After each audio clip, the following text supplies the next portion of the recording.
going on, guys? John Acapinti here, aka Wannabe Carson Daly. We're with the Big Break Season 3, meeting the contestants. As always, we are brought to you by Lynderella's Deli in Sawyersville. I just ate one of their wraps, and it was amazing. I had one of their hoagies, but I also had some cookies, some brownies, and they catered the Big Break meet and greet, which you're coming to the next one, obviously. Who knows? Maybe Lynderella's is throwing down. They got it all. Get up there. And always, we are brought to you by NEPA Scene, Rich Howell's open mic night at the V-Spot. That's where I met our guest today. And now we're here at Encore Studios, Big Break Season 3, Thanatos. How you guys doing? What's going on? Nothing, really excited to be here. It's a very nice little studio going on. Isn't it? I'm loving it too. It's great vibes in here. Yeah, it really is. Very comfortable. Everyone's in a good mood. Yeah. Which is like weird nowadays because everybody's been like real Yeah, especially after the pandemic. I mean, even before then, I was definitely occasionally like that. Yeah. You know? Just being like, I don't want to be anywhere. But here, I'm like, I want to be here. Yeah, like I said, it's a very comfortable environment here. So comfy, we're cozy, we're chilled out. Yeah, I'm loving this chair. It's real. It's a nice, comfy chair. Absolutely. And then we're between a fern. I think it is a fern. Very pretty. It looks like that emoji. It does. I was not gonna lie. I was thinking about that as soon as I came in. I'm like, this literally looks like the emoji on your keyboard. Yeah, and if you know, you know that emoji. Real ones know that emoji, yes, for sure. Actually, Dan gave me one of the owners gave me this shirt, which I love, by the way. Yeah. It just, I don't know, for something about just screams like childhood to me. It really does. Like he played a lot of paintball to get to this level of, shirt shirt fandom. Also, I'm emo, so this is a hot topic. Like, I'm the emo in the room, obviously. What's that they say? Emo is not dead.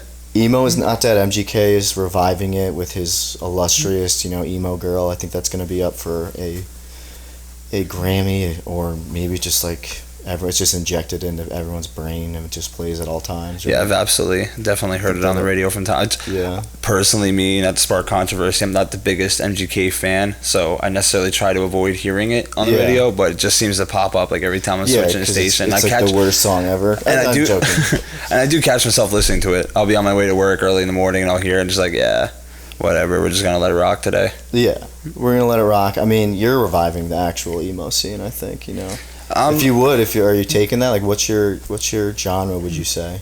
I guess you could say my goal is to be more or less genre fluid. Genre fluid, I like that. I'm trying to be like that too. Like, I just love music, freaking play it, right? So I grew up in like the Wilkes-Barre area, so like more of like the hip hop and rap and R&B and stuff like that was something that was just like kind of branded to me, like just grew up around it everywhere you went.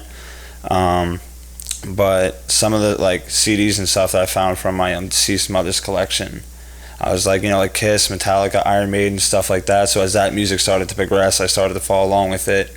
And my fiance introduced me to the newer music scene. And then I was like, it would sound really, really cool if somebody like, combine this. So that's kind of where I'm trying to get with it. Yeah, as in terms of your like live performance, like I actually was, I think, at your first show ever, right? Because you went to the V-Spot, right? Yes, I did the open mic there a couple times.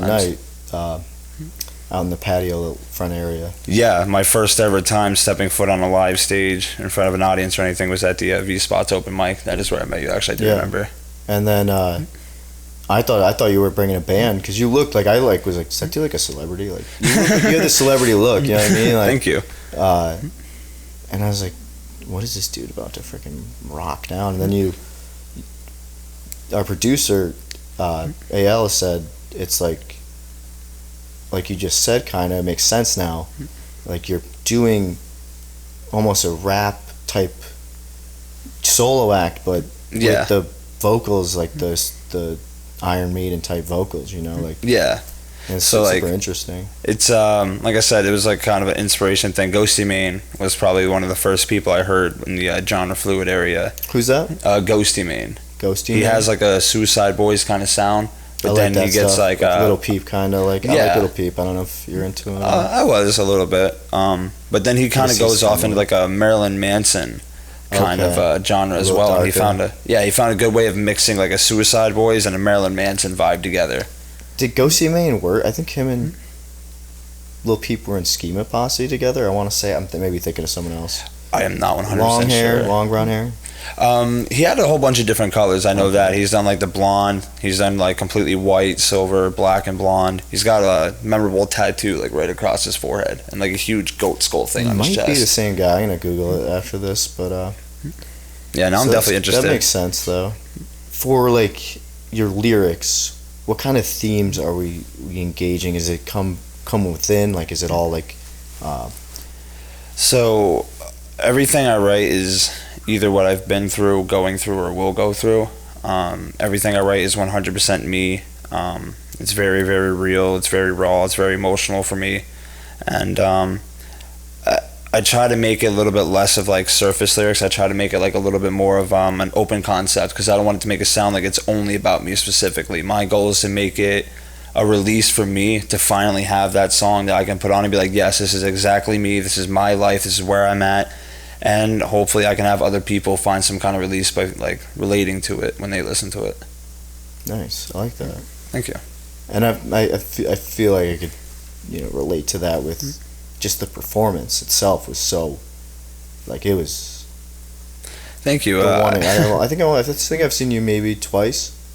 I try to But they both were like, they were really engaging. And thank you.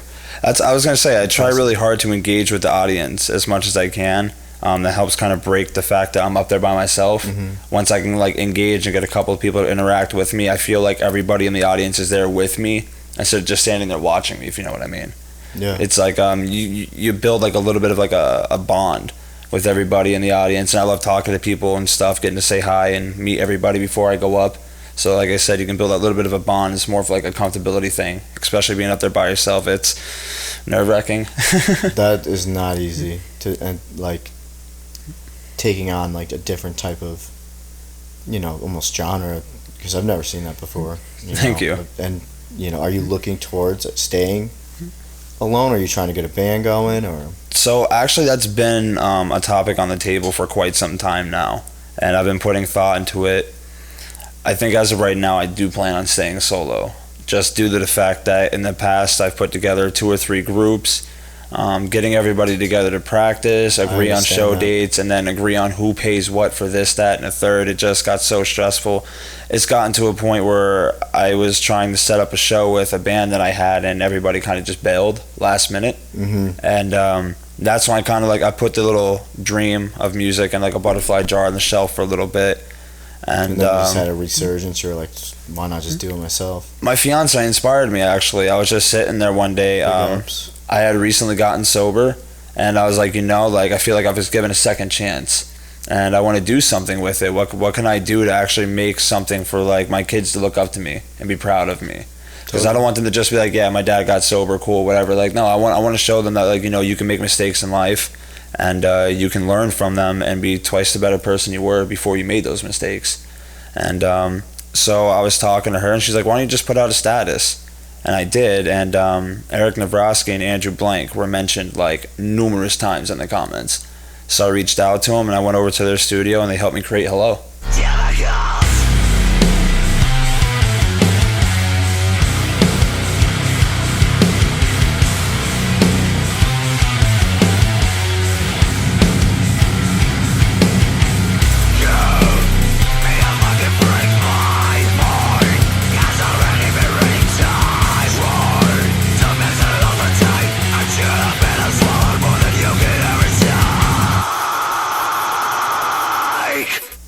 And when I first put that out, I had like a whole bunch of fear that like a lot of artists when they first start, I had a whole bunch of fear that I was gonna get like 2 or 3 people that paid attention to it. I just thought it was gonna flop.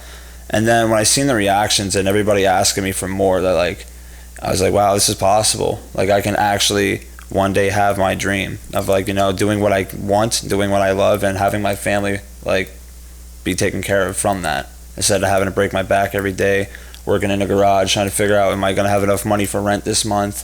Like it's really stressful, but the music gives me hope that one day my family can have everything that they want and deserve just from me doing what I love in general. I think you're right there, man. I think you're going right for it. And as someone who, I take care of kids as one of my jobs, like as a Manny, and they mean so much to me, and they're not even my kids, Right. Yeah, I have a soft spot for children. I really do. That type of resolve and like determination, like that means a lot. And I could see it, like right when I met you, you seemed like a great dude. Thank you. I'm honestly pumped about what you're gonna be bringing, and honestly, it's smart to do the solo now. Get everything you need. Like, take who you can get that will have you as a solo. Of course. And blow up from there, and then do like Kevin Parker, like Tame Impala. Yeah, exactly. Hire out. Right. So like maybe sometime down the road, I can eventually get involved with the band or a musical group, and if I get my name big enough or however it may go, I would be able to afford if it doesn't stick together. Because God forbid if I started off with a band and we fell apart, then I'd have to start from scratch. You have to start from scratch. So I like that approach a lot. I'm actually taking a similar approach. I want to start an Australian rock band. That sounds really interesting. I do, but same things. Like I got this going on. I got so many things going on. Oh boy, I'm learning how to DJ right now because then I could do like kind of what you're doing, where I could practice my vocals at least, and then loop maybe some guitars on my own, and then same thing. I could do it on my own first. It's a good approach, I think, especially nowadays where music is so fluid and you could do whatever you want right now. Yeah, no, I think in the entire music scene in general, all types of genres, and it's just very opening right now. I think everybody's having a very open mind to new music. There's a lot of new stuff coming out from a whole bunch of people in different types of genres. So many new flavors and styles you never. And I'm loving it. It's really inspiring me to just be as creative and open-minded as physically possible. I love that. So I got 2 questions to end this off. As for the 3 items for the submission video, have you thought about that? Have you started with it? Are you having any ideas? So I have the most disgusting habit of being a procrastinator. Me too. And pushing everything off. So I basically, in a nutshell, you're not the only one. I pretty much have the entire video written and planned out in my mind. Now it's just a matter of fact of finding people and places to help me bring it to life. I'm sure you'll do great. Honestly, you seem like a creative guy. Thank you. And then this has been my favorite question. Celebrity boxing's in the mix. I don't know if you know about Celebrity Deathmatch. I've heard of it. It's like an MTV claymation show. It was great. Okay, yes, 2 I do remember. celebrities fight to the death. I do remember being very young, staying up past bedtime. Right, yeah. And just 100%. Catching the end of it. Yeah. Yeah, I'd get 1 or 2, and then you're like, I wonder what the other half was like. Yeah. So I've been posing this question, who would you pit? 2 celebrities, living or dead, any to go at each other? Go at it. Honestly, I think Marilyn Manson, just because he's just so out there, and Gigi Allen. Whoa, that is a crazy matchup. Gigi Allen is I don't know who I'm taking there. I mean, Manson's definitely got some height on him, but Gigi Allen has got that Charlie Day, Always Sunny. Yeah. Times I don't even know what And he's just got that will, Yeah. He's got that thrive, but then Marilyn Manson just, like I said, he's got that out there mind, so you never know what he might try to do to win. Yeah, I think that'd be a very interesting and twisted match. I've heard he removed a rib for some other stuff, so I don't know what he's willing to do in that cage. And speaking of ribs, I don't know, maybe Lynderella's has some ribs. Who knows? They definitely have wraps, hoagies, cookies, catering services, everything you need up in Sawyersville, Main Street. Always brought to you by NEPA Scene, Rich Howells. Come check us out, maybe. Maybe I'll be there making a fool of myself at the V-Spot open mic night. And then we're here today with Encore Studios. Thanatos, thank you so much for being a part of the Big Break. Absolutely. Thank you guys very much for having me. You, Eyal, the Big Break, Encore Studios. It's very, very honorable to be here. Honorable to have you. Thank you.